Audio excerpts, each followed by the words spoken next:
صباح الخير او مساء الخير، حسب ما هيوصل الفيديو ده لكل حبايبي ومتابعيني الغاليين. النهارده باذن الله هنعمل طبخه. الطبخه دي مفيش كان زمان واحيانا الناس دلوقتي كمان مفيش فرح بيخلى منها، ولا اسبوع ولا اي مناسبه. طبخه من زمان جدا كنا بنخطفها كده من امنا، وكمان كنا بنسرقها. على فكره كانت امي كده تقعد على الوابور الله يرحمها، تقعد تحمرها لنا. يلا بينا نشوف الاكله عباره عن ايه. اظن كده عرفنا الاكله ايه. الاكله تتحدث عن نفسها. تمام كده. كفته الرز لما تكون هعمل كميه بسيطه بفضل اعملها في البيت. دي نص كيلو لحمه مفرومه.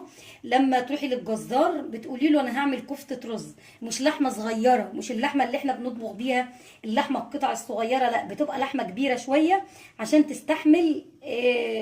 كفته الرز بتبقى عايزه لحمه كبيره، يا اما لحمه جملي. انا بصراحه جايبه لحمه برازيلي. تمام. بتبقى حلوه جدا جدا في كفته الرز. ده نص كيلو، دي يعادل مثلا حزمه شبت وكزبره وبقدونس الثلاثه على بعض، يعني خدت من كل حزمه شويه يعملوا حزمه اهو. بصوا اهو مغسولين وزي الفل طبعا. بصل، ثوم، فلفل اسود، كمون، جوز الطيب، ملح، اي حاجه عاوزين تزودوها زودوها. ماشي. طبعا الرز انا غسلاه ونقعت بتاع 3 ساعات لاني هعمله في البيت ونشفته. خلاص كل اللي انا هعمله هبدا بس مع الرز الاول. انا هعملها في الكبه الصغيره دي. ماشي اهو. وبعد كده كل اللي انا هستخدمه في الخلاط ان انا هفرم هنا بس هفرم الرز بتاعي، هطحنه الاول عشان الكبه مش هتطحنهولي زي ما انا عايزه. يعني كل اللي انا هستعمله في الخلاط الكبه دي لطحن الرز بس. تمام. الكفته دي بقى يا اخواتي كده ما كانش فيه فرح، ما فيش فرح بيخلى منها كفته الرز دي. بصوا اول حاجه كده كنا بنبص عليها كفته الرز، وبنقعد طول الليل نحمر ونقلي فيها، وكلهم بيتجمعوا، امهاتنا، امي وستي وكل الحبايب. وبصوا بيعملوا منها كميات كبيره وحلل قد كده، لان هي كانت بتسد بصراحه، بتسد يعني ان احنا نغرف منها ومش عارفه ايه والكلام ده كله. وامي رحمه الله عليها وستي وكل الناس بتوع روايح الزمن الجميل والزمن الناس الطيبين كانوا كلهم في كفته الرز دي كانوا يعني بيقعدوا على الباجور او الوابور، اللي هو الوشاش، باجور الجاز ده، يحطوا بقى طاسه الزيت كده ويقعدوا يقلوا. وبصوا مش قادره اقول لكم بقى، واحنا ناكل اقسم بالله انا كنت يعني امي تفضل تدينا بس خلاص اول ما تلاقي الكميه بدات تنهار تقوم مخبياها مننا. احنا بقى ازاي؟ اقسم بالله انا بالتالي ما فيش حد ما سرقش الكفته دي بجد. كنا بناخدها من وراها. انا كنت احط شويه في جيبي كده وافضل اكل فيهم وهي محمره، وعيالي زيي على فكره. فانا بصراحه بستسهل الكفته وبترمي لي كميه كبيره وكمان موفره، يعني بتعمل حله حلوه مع الرز. مش عارفه ايه بتبقى كتيره يعني، وشويه رز بشعريه والدنيا تبقى تمام. زي ما انتم شايفين بقى التوابل اهي، وكمان اللحمه المفرومه. تمام. بس قبل هنركنهم كده وهنجيب الكبه هنا. تمام. عايزه بس البصل والثوم والخضره اديهم فرمه لوحدهم الاول قبل ما اعجن كل الحاجات دي. بصوا فرمتهم في الكبه شويه عشان كل الحاجات دي قبل ما انزل الجماعه الحلوين دول افرمهم في الكبه. هعجنهم كويس، يعني هعجنهم كويس بايدي.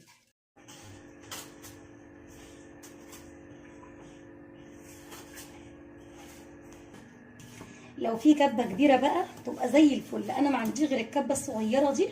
تمام.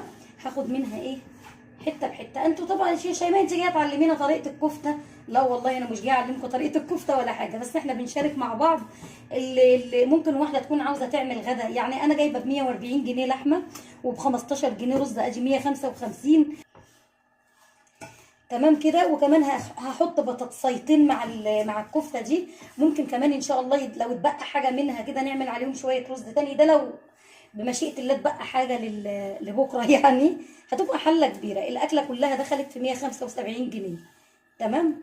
مفيش حاجه رخيصه طبعا، بس احنا بنحاول نوفر على قد ما نقدر، وعملنا الحاجه اللي احنا بنحبها كلنا.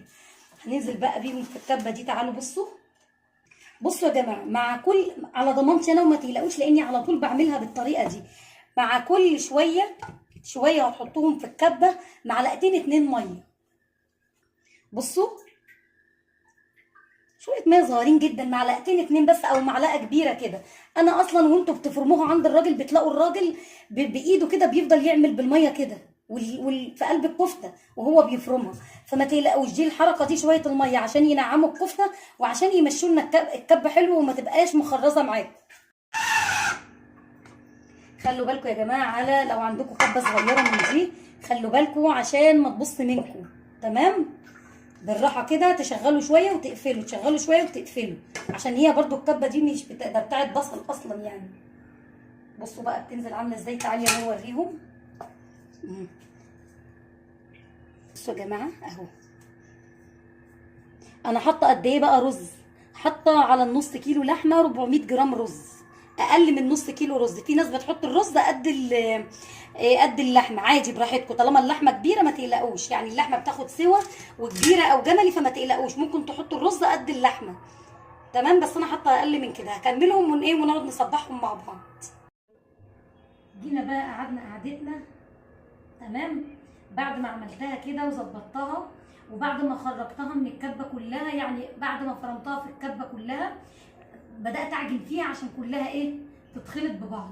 ماشي، بيبقى فيه حته لحمه كده راكنه وحتت رز راكنه. عجنتها كويس جدا يجي 5-7 دقايق كده بس، وجبت شويه زيت عشان اصبع بيها.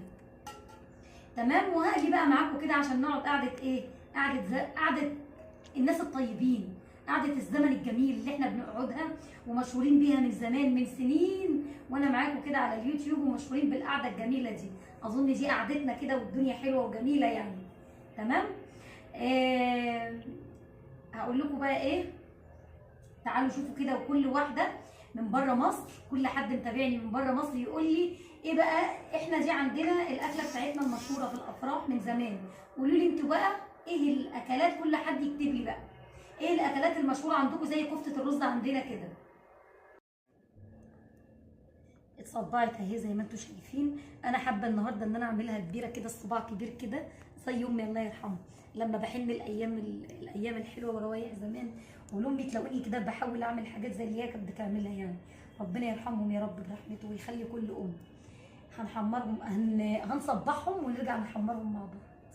خلصت اهو، ما فاضلش غير الحته الصغيره دي وبدات اقلي اهو زي ما انتم شايفين. بصوا اهو، بسم الله ما شاء الله لحمتها كتيره. بصوا تعرفوا ازاي ان لحمتها كتيره؟